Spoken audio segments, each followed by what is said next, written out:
Yo, bro. Yo, bro. Yo, bro. What's that? We are back. We're back. You know why I'm super pumped for this episode? Oh, because we both just feel so good about our productive days and our workouts and just our fully virile and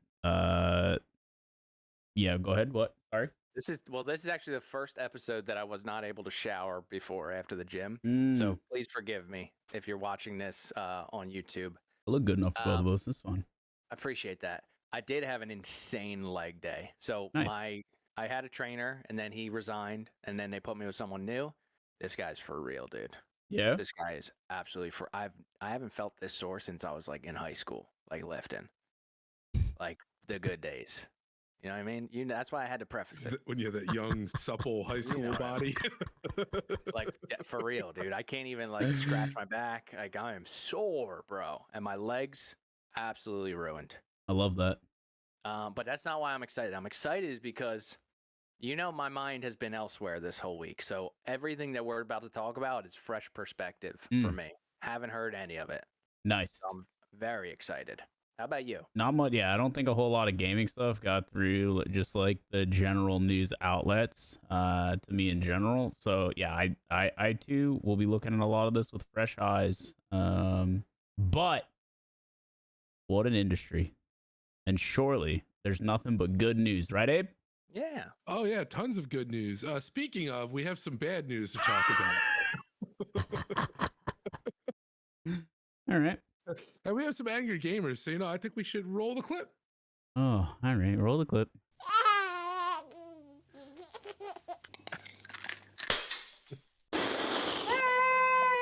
What do we got, Abe? All right. Well, Let me down softly. We're diving into a realm that we don't usually dive into here because as you noted, there's been some other stuff going on this week that's kind of distracted from the video game industry. And we're doing a little bit of a time hop here. We're going back in time a little bit because the heat of this controversy was really in October. It started in September, but the heat was in October. And this week we're diving into the realm of tabletop card gaming and specifically probably the biggest of those games, Magic the Gathering. Biggest and best. Don't get it twisted. I freaking love Magic the Gathering. Never played it a day in my life until I took a trip with Markstrom and a few other bros, and I was taught how to play Magic the Gathering. And it's like, it's got so many layers that you have to keep in mind and know and get informed on to be, dangerous in that game. It's such a crazy game. I freaking love it. Slum got thrown right into the fire too. Dude, he got thrown into the deep end. We did a closed cube draft, and so he didn't know how to play the game, and then had to draft. Yeah, but he had assistance for the draft. Oh, yeah. When we sat next to each other, and I would always like put my next card as like the card he should probably take. I was like, I would have a suggested card when I passed the slum. Well, that was nice of you because you could have really left him out in the deep end. He ended up with a decent deck, and was good enough to play for sure. And it's a great game, and I played a lot as a kid. I don't play much anymore. I did play a lot as a kid. My brother was real big on it too. The two of us would play a lot, and we would go to like local card shops and play in some tournaments and stuff there. And that's kind of where this controversy stems. It's funny that you say that stuff that you did, Slum, because a lot of this is centered around the rules committee. There's a committee of volunteers called the Commander Rules Committee, right? And they're the ones that are generally setting the acceptable play standards. They're banning cards and things like that for the game. So they're kind of setting the pace of play and how things are done and what cards you can and cannot use in kind of tournament play and real Magic play. Sure. So as I alluded to, that Commander's Rule Committee, it's made up mainly of like volunteers that are, very big in the space, dedicated Magic players that really are passionate about it. And in September, they announced the official announcement was of the banning of 4 cards. Those cards specifically are known as Dockside, the Jeweled Lotus, Mana Crypt, and Nadu Winged Wisdom.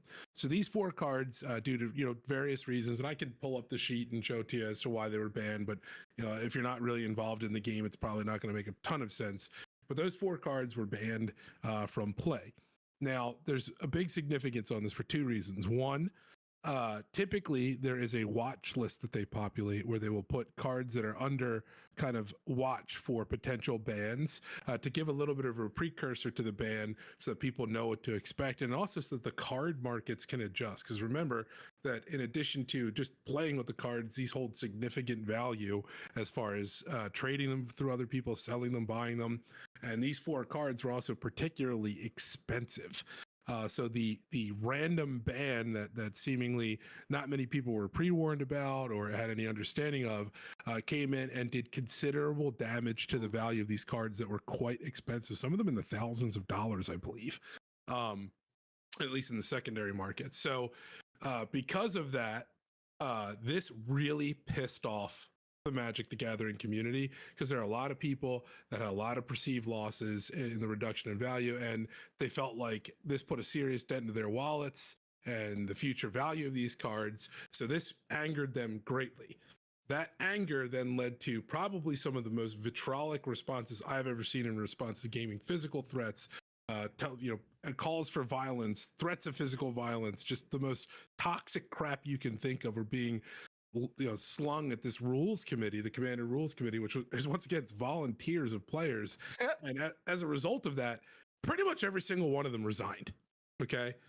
And what that then did, not only did they resign, but they reached out to Big Brother, which in this case is Wizards of the Coast, which many tabletop gamers are already not happy with them, with a lot of other controversies that are going on. And because this void was created by these resignations, Wizards of the Coast then came in and took over the rules committee, right? So now Wizards of the Coast, which the is corporate good entity, for no one. It's awful for everyone involved, right? Nobody wants that, because you want the people that are passionate, that understand the game. You want them to be the ones that are in charge of the rules, not this corporate entity that's probably going to use this to their advantage as far as making money. So that led to even further outrage and just people being absolutely furious now that this corporate entity is now taking over the rules for their beloved game. But they did this to themselves. If they hadn't been so vitriolic and nasty towards the rules committee, this never would have happened. And now that's the whole situation. That's the crux of the controversy and where we're at now. I don't think they thought, like, first off, if people are volunteering to do this job and they make a wrong decision, yeah, let them know. But I don't think these people thought through, like, hey, we still need these people. Like, it's a volunteer job. They could literally say, I'm out at any moment. You gotta think about that stuff, dude. Sometimes it's the evil, you know what I mean? And that they definitely made a misstep there. Again, just like treat people with a decent amount of respect. I understand being upset about the situation. It does set a horrible precedent too for the future, for cards just being able to be banned without being on this preemptive watch list, which allows people to adjust accordingly and plan accordingly. And if you want to offload your card. If you don't, it's like the fair way to go about it. And so doing it without that is obviously brutal, right? And so I understand them being upset. But now they get Wizards of the Coast, which is, for those that don't know, the same parent company that attempted to sue different entities for the use of Dungeons and Dragons over the years to make content, saying that they owed them money from those endeavors, whether that was Critical Role, everyone's favorite D&D live stream that meets and plays weekly, that had their own series rolled into an Amazon animated series on Prime, which is very good, for the record, and highly recommend watching that if you're into any sort of fantasy. But yeah, I mean, it was just like this really gross corporate greed rearing its ugly head, and this is who now we get to give the power to for the rules committee for Magic. So pretty brutal. Feels bad, man. And it's almost like a foregone conclusion that they will make things worse. So yeah, you hate to see it. Definitely L's all around. So do you think there's any chance that these guys, the volunteers, step back in? I don't know if Wizards would even resign their control at this point. Yeah. Yep. Yeah. They had like a means to usurp power, and they're gonna hang on to that shit. It would be my assumption. So why did they not give a preemptive, we're about to ban these cards? Why was that different this time? Don't know. I couldn't tell you. Their reasoning that I was able to see is that maintaining the watch list also has its own slew of issues, and it can also make them unable to act quickly and in response to things that are being abused or things that are, overpowered in the sense of things, and not to me sufficient reasoning. I mean, let me be clear on this one. I always try to give my take as to whether or not I feel that gamers are justified in their anger. I think they were justified in their initial anger. I think their response was completely childish and out of line, and as a result, they've put themselves into this pickle. But it does seem to me that there really wasn't a good reason as to why not to follow a conventional method. And worth noting, prior to this, there had been 3 years where no changes and no bans had been made from the ruling committee, and then this kind of came out of nowhere and all at once, and it really felt really, really harsh, right? It felt like this was kind of just coming out of nowhere and not considered very well.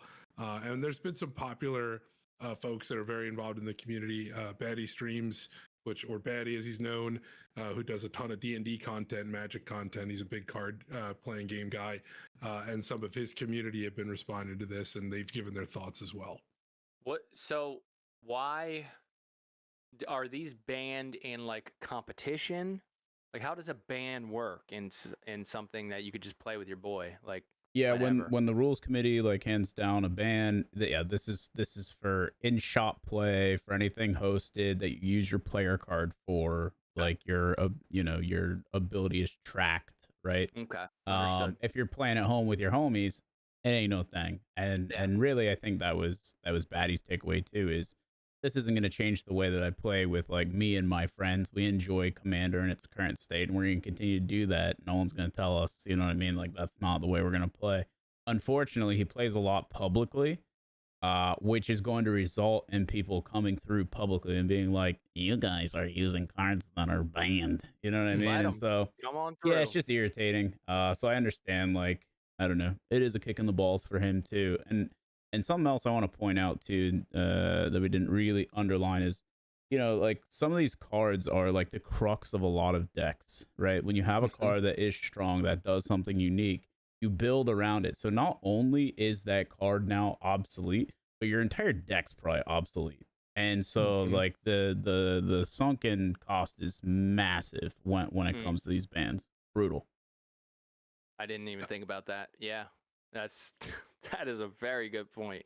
And for the record, like Commander decks are like 100 cards big. This isn't a normal deck. Commander is like a special format where you have way more cards. So yeah, even worse. Well, we'll see. We'll see what happens with the if they give up the power. I don't think they will either. I think you had a good point. Yeah, I think they're in for the long haul on this one. And I think some of them resigned, correct? Not all of them. Pretty much all of them have resigned at this point. All right. It was. I mean, these people were literally saying like, "I am going to come and kill you." Like it was. It was to that. What the heck? Extent. Yeah, it was really, really nasty. And there's been a lot of posts of the individual members saying like, "I'm resigning. Here's why," and different things coming to light. And I actually have the quote from Wizards, kind of in respect with what they took over. Their quote was, "While ownership of the format may be changing, members of the rules committee and others in the community will continue to be involved." So it doesn't sound like even if they resign, they won't consult with them, but we'll see what length that goes to. And they go on to say the vision for a social format will not change. We've had some preliminary conversations already about what we would like to accomplish and have some ideas we'd be rolling out in the next months to come. For now, the safety and well-being of the rules committee is the priority. What has happened this past week is entirely unacceptable. By working together as a team, we can shoulder the responsibility of this format and everything that comes along with it. So it sounds like they'll still consult with these people, but they are not actually on the rules committee that is completely controlled by Wizards of the Coast. That's how she goes. That is how she goes. That's brutal. Yeah, it's a shame. I mean, I don't do pre-constructed. I've always found it to be a little goofy. I just didn't ever like the idea of someone being able to just like have paid more for like individual cards that are stronger, that are not banned, and then piece something together, roll through, and just decimate. That feels bad. And a lot of pre-constructed stuff. I've always been a big proponent of proxies. Essentially, a proxy is just like you could use a piece of cardboard if you want, and it represents this card, and you don't actually have to own it. And a lot of tournaments have like a rule for like the number of proxies you can have, right? And so that definitely mitigates cost and makes it a little less like you know, the rich is always winning kind of deal. Um, I'm a big draft guy. I love draft. I think it's like the most fun, fair way to do it. It adds an entirely bonus, like multiple layers of depth to the gameplay that I really love. So I don't know. I like to build them on the fly, and I'm a draft guy. But yeah, heart goes out to the pre-con community. You know, it's not an easy thing, especially when a lot of these guys have been playing Magic for like 20 plus years. This isn't a step in the right direction for sure. And they've been trying to convert to a more digital experience recently as well, right? I mean, I believe that there's a Magic the Gathering game on Steam and stuff now to help, I guess, once again, alleviate some of the cost of gathering cards and on the phone. There's a nice app you could use too. Yeah. Well, they've always had Magic the Gathering Online, MTGO, which I played even when I was a kid, and but it was definitely not a streamlined experience by any stretch of the imagination. And while MTGA does offer more ways to earn cards, Arena also, you know, has definitely been like socially engineered to get you to spend money, just like any of these other ones, like Hearthstone, etc. Right? So you know, none of it is free. Magic is an expensive hobby at the end of the day, and so yeah, I think that is unfortunately a underlining aspect for why the gamers are angry. Well, I don't know if there'll be much of an update on this, but we can keep tabs on it. I'll keep a tab. I'll add it to the list. Add the list. What else we got? All right, so on to some more positive stuff, right? There's been a lot of details and leaks that have been coming out recently for a very, very anticipated new system, and that would be Nintendo's next gen of the Switch, their next console. So it all started, you know, people were, they know that Nintendo is going to be ramping up conversations. They just had an earnings call actually yesterday. How did it go? I didn't listen to it, but they did start to leak some information about potential launch dates of the Switch 2 or whatever it's going to be known as. That hasn't even really been officially announced yet. And I have some kind of screenshots. Yeah, I was about to say, didn't we want it not to be that? That's exactly what we wanted to not be. That is correct. As a follow-up to the last time we talked about it, we really didn't want to Switch to, and that's looking like that's what we're getting. Oh no! Yeah. So this is some of the this is some leaks of what it's going to look like, as well as some of the initial specs of what the new console is going to be. So it looks very similar to the current Switch, probably just with a lot more updated hardware and things like that, but still with the limited size of the unit and it being... Didn't they have a Switch Pro already? Didn't they already do this? I believe it was similar to this. Why, like, it looks exactly the same. Like, why even have these 3D renderings? It hurts so bad, man. It looks longer. I think it's longer. I would have done literally anything for like a GameCube 2 or GameCube. Oh, banger, dude. And listen, you can do that and make it modern. You can. I don't care what they say, bro. Yeah. It didn't need to be portable. I don't know, man. Though the GameCube did have the handle on it. Don't get it twisted. Yes, it did. It also had the worst controller ever. I hated the GameCube controller so much. I was a big fan, dude. That was my console. It was all over. I like fidget a lot, so I would take my fingers and put it right through the middle. You know, because it's got like that weird little inside. I just go like this, just while we're waiting for the round to start. That's a special memory. I like that. I do like that. You gotta get in there. A lot of joysticks on that controller. We also learned last time we talked about this. Slum does a remarkably good GameCube intro impression. Yeah, dude, it's a and then if you were really a GameCube person, you'd hold couple of the buttons together and go. Bing. That was cool. If you could time that, then I knew I was playing with a guy who knew GameCube, dude. If someone pulls out the squeaker intro, dude, it's about to be a good sesh for sure. Yeah. You're not wrong. He's spitting. A couple more bits of information. It's looking like it's likely for a March release, March 2025 release. There's some data that's kind of been extrapolated. Don't get this for me for my birthday. I don't want it. I'm just putting it out there in advance.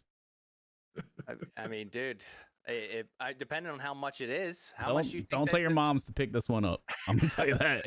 I don't think there's gonna be a supply shortage? and demand issue on this one, dude. I don't think so. They have a lot of folks, and I brought up this chart now, but they've been looking at the cap index for Hoisden, which is the primary supplier, or I guess assembler for Nintendo, and they seem to be ramping up their production for the beginning of the year, investing billions of yen into automation and assembly line products. So it looks like it's going to be kind of that first quarter, probably end of the first quarter of 2025, that this is going to be released. And they have made some announcements of things like the Switch 2 will be fully backward compatible, meaning that you'll be able to play all of the original Switch games on it as well. So there will be the ability to kind of keep playing the things that you love as well as experiencing the new things. The hardware leaks, they're kind of out there, but it hasn't been, too impressive, or there hasn't been a lot out there yet. I mean, one of the things that people had been talking about with the leaks is that like the Switch 2 specs could be capable of running Death Stranding, which is a pretty old game at this point, at 1080p at an average of 35 FPS. That's not very good. I mean, the screen is 2 inches, so like, yeah, I don't know, but like, still, it ain't that hard to do 1080p on that big of a screen. I'm gonna snap. You could literally stream in like 720 and be like high definition. Always has to be a gimmick, man. Why does it always have to be a gimmick? Them saying you could play all the old games is like, I better be able to. It's all virtual now. I don't even have to buy a thing anymore. Backwards compatibility is not a feature in 2024. Yeah, exactly. It's an expectation. You've already taken away my ability to open a case and have no game in it. And now you're trying to say, hey, and you get to play those games on this new console. Yeah, duh. You didn't even give me a piece of hardware for the game. It's in the cloud. I better be able to play the same game. It's brutal. It's just, hearing those types of specs and what they're capable of too, it just makes you go, man, this really doesn't feel like a next gen console. Nope. They have no interest in competing with next gen. They just don't. They are happy to not compete with Xbox and PlayStation at this point. And that's a damn shame, because they have by far some of the best IPs in gaming, and they are never going to get a meaningful experience again. And that pisses me off. Maybe maybe that's literally a conscious decision. It definitely is. It has to be. But I mean, like, to an extent, it works for them as a business. So it is what it is. But man, are they not, like, they are 100% sliding the people who grew up on Nintendo. Like, NES was my first console. Okay. N64 is when I decided I'm playing video games for the rest of my life. Yeah, I agree with that too. Yep. Yeah. And it's like, and listen, I may not have got my fingers all up in that GameCube controller, but I liked it. Yeah. And then they dropped the Wii, and I thought to myself, well, this isn't great. The Wii provided some good times for me. I'm not gonna lie. I'm glad. I wasn't mad at the Wii. It was there were okay. Some cool things with the gimmick. Yeah, there were some. It cool was things. definitely a gimmick, though. I really think they're hitting a different audience. So it goes back to the question is, like, you think it's a conscious decision? That's I would nice, agree. I but think it is too. How are they not coming to the conclusion that they're not going to get their back blown out by Steam? The Steam thing. What is it called? Steam Steam Deck. Steam Deck. Steam Deck. Yep. Like, they are already significantly behind the tech. of the Steam Deck. And if they're not really improving it significantly for the next generation of the Switch, that's crazy. But those are different games too. Steam games and Nintendo games. Well, that's the thing, is that's why it's so frustrating, is because those IPs are stuck in 10-year-old plus gaming. And that is interesting too, because like I was a GameCube guy. That was my console. And I will never get a Switch just because of like what I see out there and the people who have Switches. And I'm not trying to, come at anyone. I think we said this before, but like, I'm just, in my opinion, if you're a kid having a Switch, cool, do your thing, but you're not going to catch me with a Switch. You're just not. And it's a shame because I love Nintendo games. Love Double Dash, Super Mario Strikers, Donkey Konga. If you could hook up the bongos to it, love it, dude. Mario Tennis, all that stuff. That whole Mario universe, Mario. Well, their IPs are strong, right? I mean, that's what has kept them relevant is the strength of their IPs. But Donkey Kong, it almost feels Mario, like Zelda. There's so many Star Fox. There's so many hitters, man. And it almost feels like they're not extrapolating the most out of their IPs because they are hindered by older technology. They can't make a next generation game. I would give anything for a modern Zelda game. I would give anything. Instead, I'm stuck with Breath of the Wild that only is mildly appealing when I'm sitting in an airport. If they compete with these next gens, then they can lose. They can't lose. They have a built-in audience for life because of the IP love. Yeah, but they don't want to risk it. Well, it's not like they can't make the games that they're making now on a next-gen console, though. They can. They can make the games they're making now on a next-gen console, too. If they compete with these other companies, then there's the option to lose. And I think they don't want to take that. They don't want to take that risk. But I want. It's such successful. It's such a vote. Gigantic. It's such a lack of a vote of confidence to the Nintendo fan out there that they're not going to participate. They're consistently underestimating the fact that adult gamers who grew up on Nintendo are grossly underserved in today's gaming world. And that's just the reality. For the last 10 years, grossly underserved. And if we had these what is the main crutch of any company out there to guarantee sales? Nostalgia. You're gonna tell me that they're not gonna run it like that. I understand where you're coming from when you say like risk mitigation, and I understand that that's where we are just in our world today. But man, they would be fine. Let me be the first to tell you, they would be more than fine. They would cook, man. What would their next gen console be? I want a dark, gritty Zelda Souls-like style game more 100%. Than anything. Done. That would be so goddamn cool. Done. People would be so happy. Been asking for it. And I mean, you're asking them to switch the formula though. But they can still make the old Zeldas too. You can make Breath of the Wild on a PS5. You can do it. They can do both. What does the next gen console look like? For Nintendo? That's what I'm saying, dude. I say you run something that's incredibly powerful, still looks kind of sleek, but has a retro vibe to it. I think that would hit.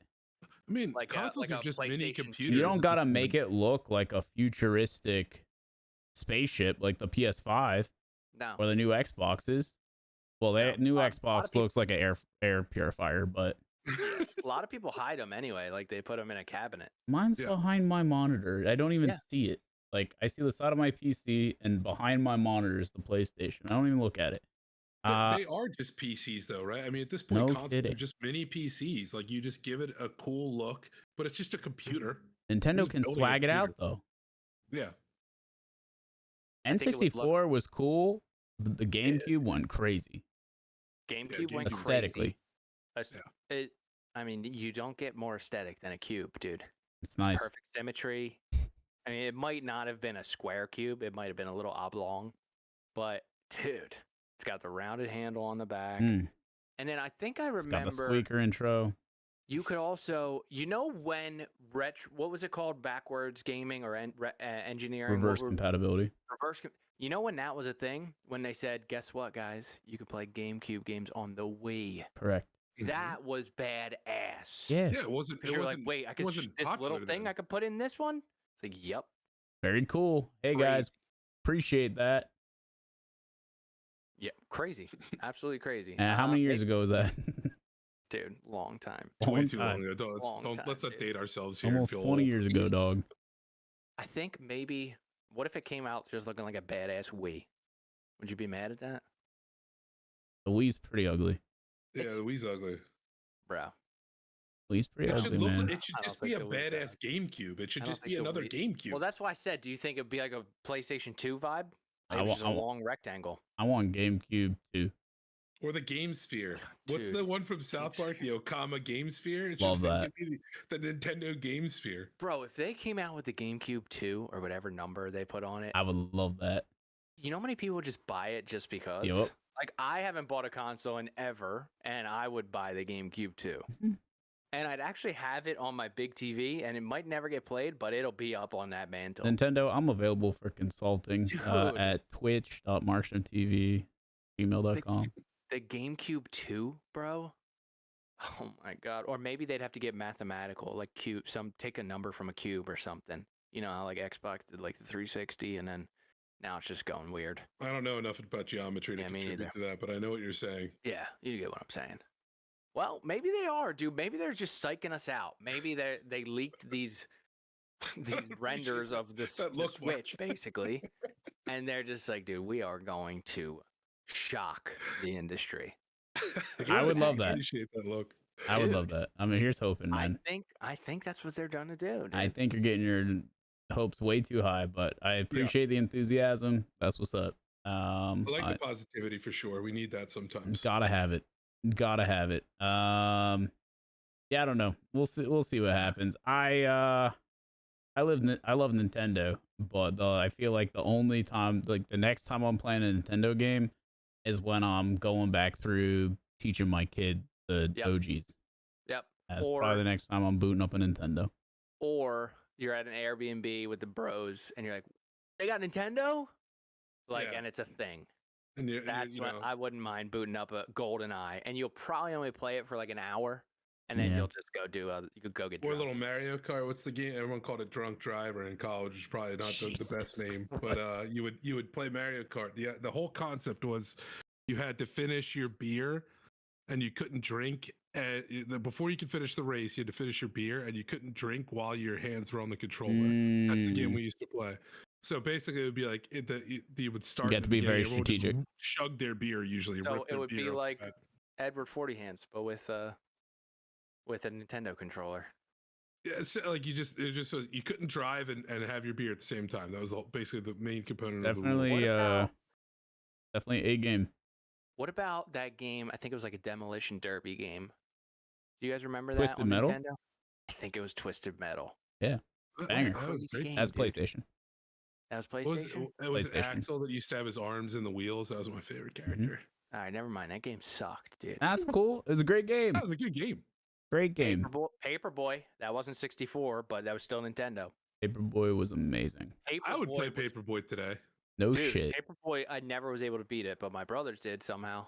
I was never able to beat Played it. a ton of Frickin' Paperboy dogs that come out. The freaking. Oh, such a banger. Anyway, GameCube 2. Yeah. Let's keep our fingers crossed. It's coming, dude. It's Lock it in. They should have released 3D renders of a GameCube just stretched a little bit and be like, dude, it's coming. You know how much hype they would. Bro, do you know what kind of marketing power that would have generated? Dude, just preaching to the choir. Just skew the render of a GameCube just to see just to test the waters. It would go nuts, dude. Oh my gosh. All right, well, let's see. Zero investment.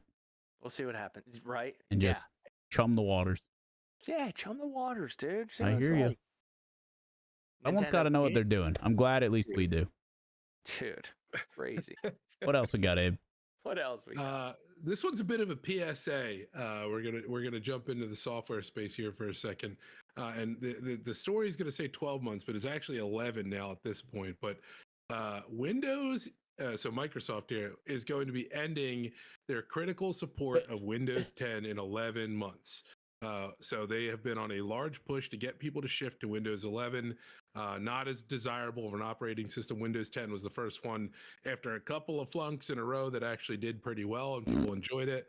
But Windows has now stated they are going to end their critical support for Windows 10, meaning that you have about 11 months now to make sure you switch to Windows 11. And the PSA part of that comes with you have to make sure if you do that, you find a way to not enable Microsoft's AI capabilities, which is Copilot.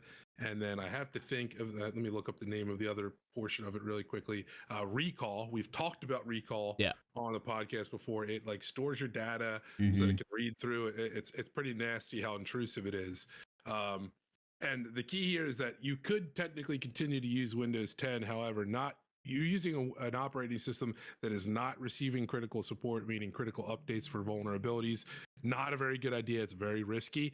So it pretty much kills the usage of Windows 10. So we got 11 months left to keep getting Windows 10 and utilizing it. I don't buy it, dude. I'm still on Windows XP. I honestly don't blame you. XP was a hitter. Last one that was good, honestly.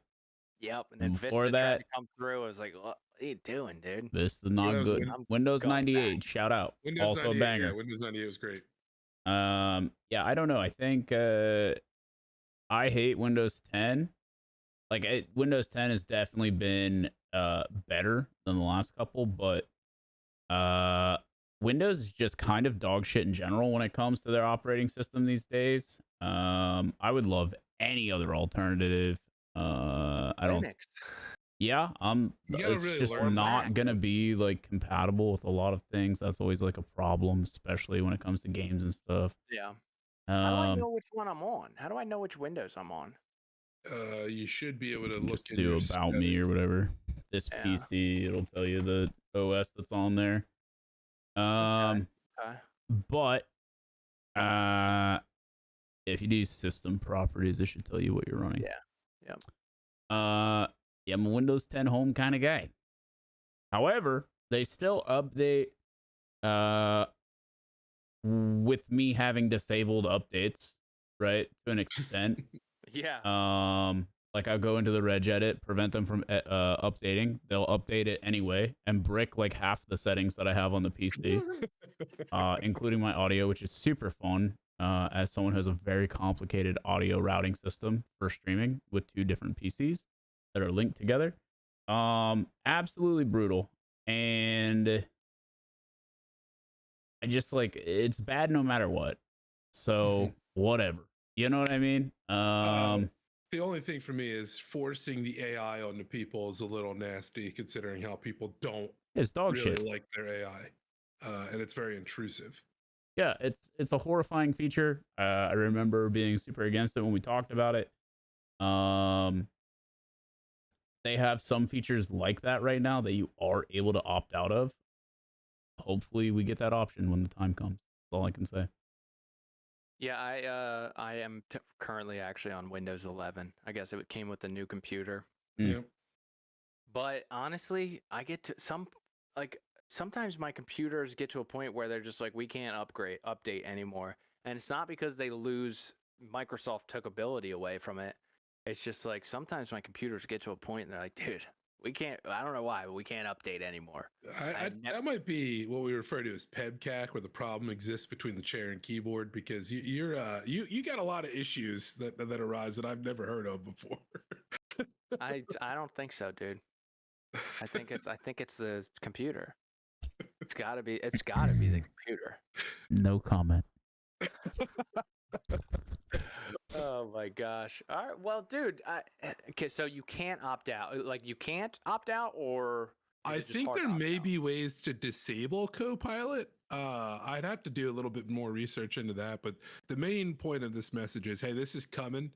Be ready for these features and make sure you're aware of them so you can try to avoid them. Yep. Sounds good. Okay. We appreciate the PSA, Abe. I appreciate that. Thank you, dude. What else we got? All right.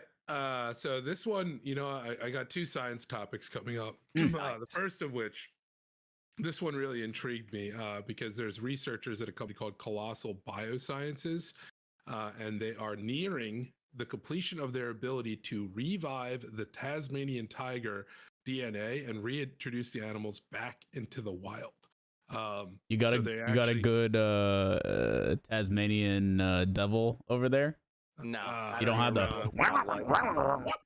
I don't even remember. Yeah, Dude. I can't That was do it. probably the least favorite character of mine. I love Taz. Oh, Taz he's is so great. good. Taz is the man. I was a big Looney Tunes guy growing up. We Me had too. a Looney Tunes store near us that we would go to, and so sometimes I'd even like rock like a little Looney Tunes merch, like a little button Was it with in the Looney mall? Tunes on it. Yeah, hell yeah, it was. Of Yeah, course. dude, we had one in the mall too. I Yeah, used they're to buy. We great. used to get every year. I used to get Christmas ornaments, Bro, like a Looney Tunes Christmas ornament. love that. Us too. But there's also there is like it wasn't like a jungle gym, but you could like climb into it as a kid, and there'd be like a couple of TVs, and they'd show like old cartoons, and there'd be like like a driving thing and a dude. It was lit. I loved it. It was in the King of Prussia Mall, Slum. I don't know if you remember it when. No, I haven't been there. I just moved over here, dude. Yeah, the Looney Tunes stores used to go hard. They had some cool shit. Yeah, the only playgrounds that I remember or playpens was McDonald's and Chuck E. Cheese. Mm-hmm. Remember Chuck E. Cheese? Is that a local thing or is that everywhere? That's everywhere. That's everywhere. It's dog shit everywhere. Charles Cheese has been handing out diseases to kids for years now. All over the Chuck E. country. Cheese ball pit has shit in it no matter where you go, Slum. Oh, dude. What kind of assholes would do that? Jesus. Most assholes. I don't know if I like this, dude. I really don't know if I like this. Yeah, and the way they're doing it is kind of interesting because it's tell me what this reminds you of, but essentially they have been finding basically preserved they found a preserved head of a Tasmanian tiger that has been preserved in ethanol for 110 years. Nice. And basically they're utilizing that to study the DNA and try to slot bases, which is the building block of DNA into the genetic puzzle. And then they're using that with another very similar species to the Tasmanian tiger. I believe it's a thylacine is the type of species, but there's an animal called the fat-tailed dunnart. So they're using that animal's DNA to kind of figure out the missing pieces of the Tasmanian tiger's DNA, and then they're going to essentially, breed these and reintroduce them into the wild. So it's not really cloning. You can't reintroduce stuff, dude. Yeah, and I mean, let's be honest. Life finds a way. Yeah, especially if Jurassic Park. Lab coats are trying to freaking find it. You can't, dude. You can't. Didn't they try to reintroduce bears like in California or somewhere, and they just started killing people again? Well, I mean, hey, here's the thing. With a bear, at least there's like ecological studies that exist, right? That they're doing actively. And to be honest, like most of the time, there's like really long-winded research that exists that suggests that this will be like a beneficial thing to either, grow or retard the population of some species, right? And they like look at the ripple effects that will exist, etc.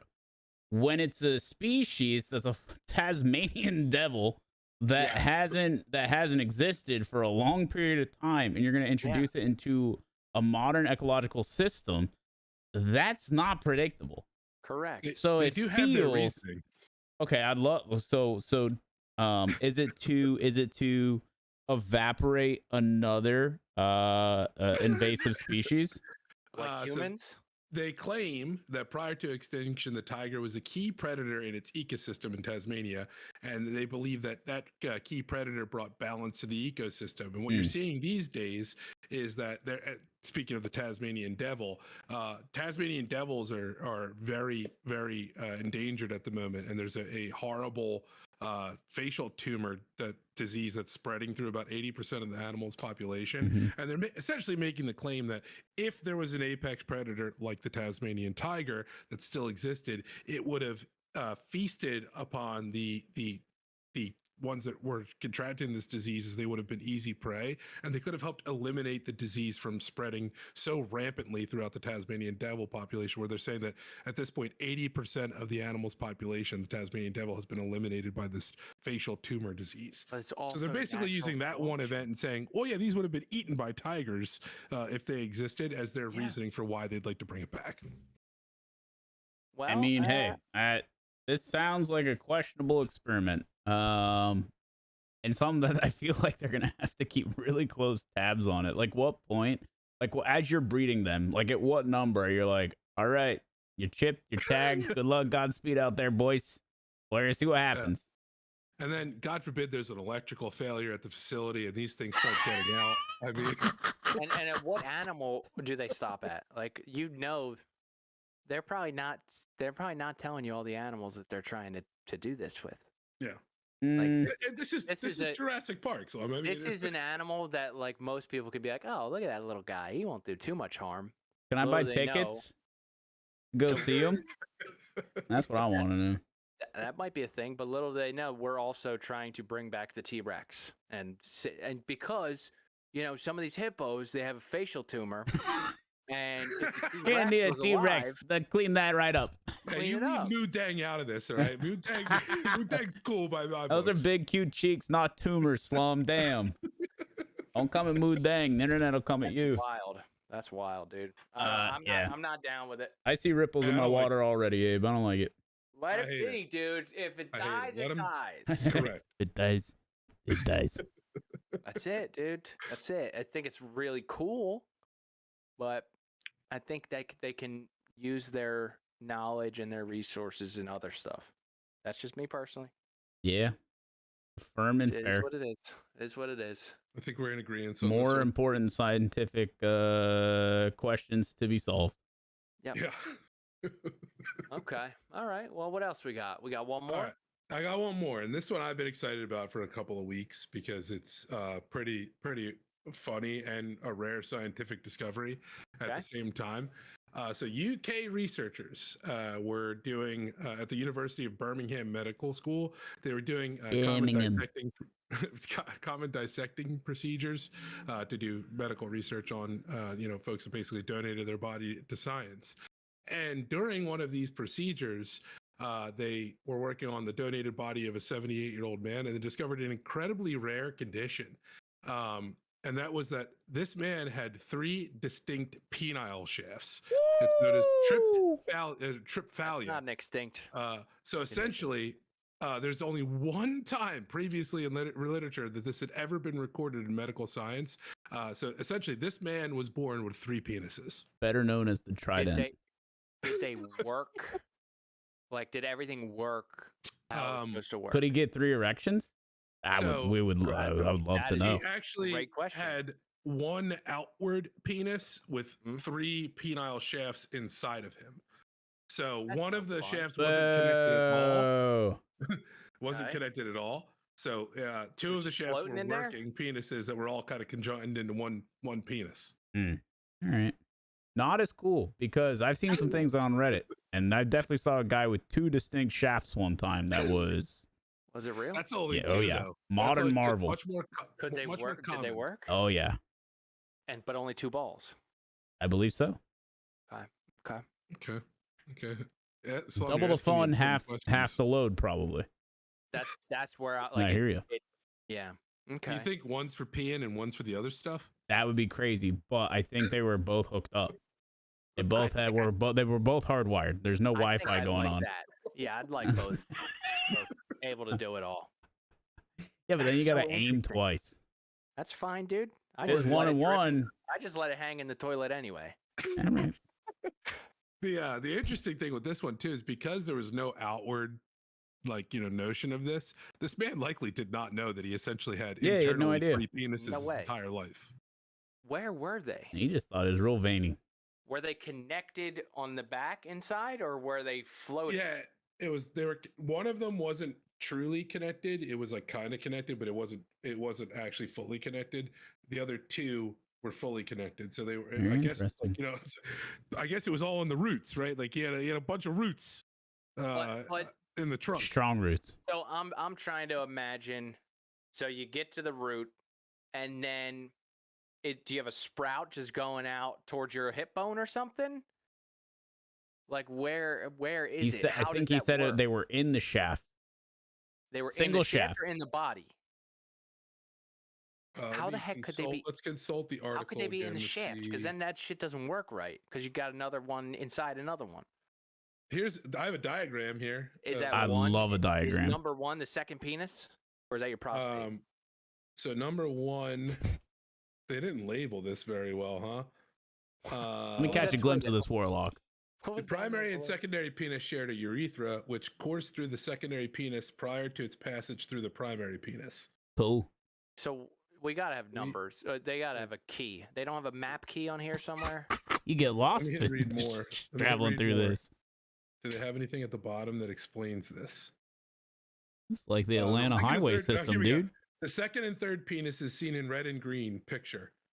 So let's make this Those bigger. aren't penises, dude. Those are kidney stones. These were penile shafts. No, the green one too. Red and green. And the green one I right here. see. Oh wait. Oh, so check this out. They are going sideways. It could, because the penile shaft has 3 masses in it, as you can see. That's like a cross section. So this would have That's been what I'm like saying, bro. So it's going out like this. Yeah, see this little bulge here? Yeah, that's the side of his penis. That's basically the unerupted penis 2, and then penis 3 is all the way down here. But so also, it's between his actual shaft and his balls. Yeah. All right. Yeah. He had like a kind of like a fupa, it looks like, but lower. No, yeah. Below an under penis. Below the shaft. Fupa. Under. So fatty under pelvic area. Look, the urethra went through penis 2. Through penis 2. That's lit. So if this had gotten outwards, we could have had a multiple penis situation so, correctly. So there's no end to the urethra until it's all the way on the outside. That's interesting. So that penis, if you could see that penis, it would still have a P tube coming out of the tip of it to extend to the outward penis. Yeah, I guess it wouldn't have it would. There's no escape of the urine from that penis. It just keeps continuing in the tube. Correct. That's interesting. Like a waterfall. Oh my gosh. But wait, so I guess the tip is actually shooting backwards because that's it's like correct.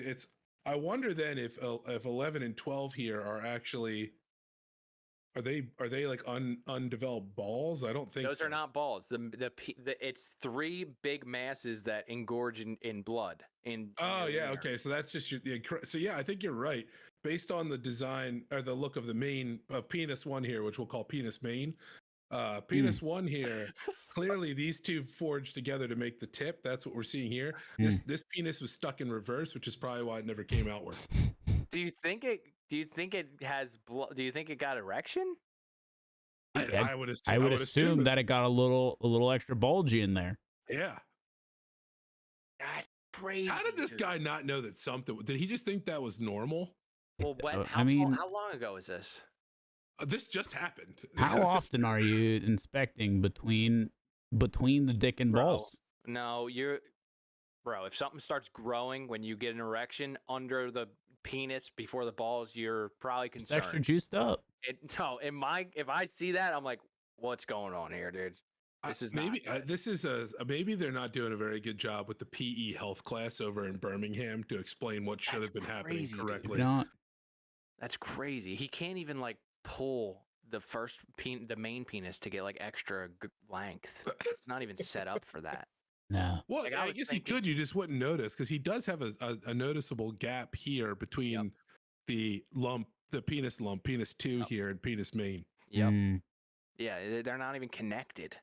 Yeah. That's unfortunate. If they were connected, maybe you'd be able to. Yeah, I'm just saying that guy on Reddit had perks. This guy, I'm not so sure. Yeah, I'm not so sure. All the troubles and none of the perks. Oh, it's a unlucky. Shame. That's 99 dicks. Anyway, on that extremely informative note, that was lit. Banger topic. Thank you. I was really excited for that. I don't think it gets more exciting than that. But what do you think? You got any exciting stuff coming up that you want to share with us? good to be back and streaming on a regular schedule post subathon. Checking out some new games, some old games. I would say biggest things right now, definitely some Counter-Strike with the boys. Been doing some really fun things on CS lately. So if you're enjoying CS, swing through. Also checking out Ashes of Creation on the weekend. Shout out Ashes, Intrepid Studios, Steven, the man, the myth. Been really fun so far. So got that going on, and probably keep an eye out for a little GTA RP content, bringing some of that back towards the end of the year here. So it's that. Maybe a little rendezvous with Stanley the Manly. Definitely a little rendezvous with Stanley, and also keeping our ear to the pavement for this new hardcore classic WoW server that everyone's really excited for. True SSF server. So check all that out. If any of that interests you, at twitch.tv/Markstrom. I'm excited for that. Abe, how about you, dude? What do you got new coming up? I know you talked about building a gym and getting your workout on. How's that going? We've returned to that pretty well. We had a little bit of I'll call it a post vacation lull in the working out, but that has resumed this week, so that's good. I'm back at it. I got the gym built. The gym's already, so that's going pretty good. And then outside of that, I'll probably participate in some of the CS with the boys. Going to be purchasing a new knife in CS soon. Got a little lucky the other day. Hit a good trade up and made some money. Do not gamble. You will die. Yeah, do not gamble, and I cannot recommend that you gamble in Counter-Strike. That's true. Sometimes it's a lock. You're right. If it's a lock. So what can you do? Exactly. And also, if you did start gambling, you also shouldn't stop, because if you stop before you win, then you're never going to win. That's all I'm saying. That is true. Most actually quit right before they hit big. But we're hoping that Mark might pull some gloves on the stream, which I will be moderating as always when I'm available. So if you can head over to twitch.tv/Markstrom. You can also find me there as well. Good stuff. Good stuff. Speaking of gambling, I took a gamble on Tesla this past week when it was super low. Bought a couple options, and you probably can bet how those turned out. Bada bing, bada boom. Bada bing, bada boom. All in a day's work. My name is Slum. You know me.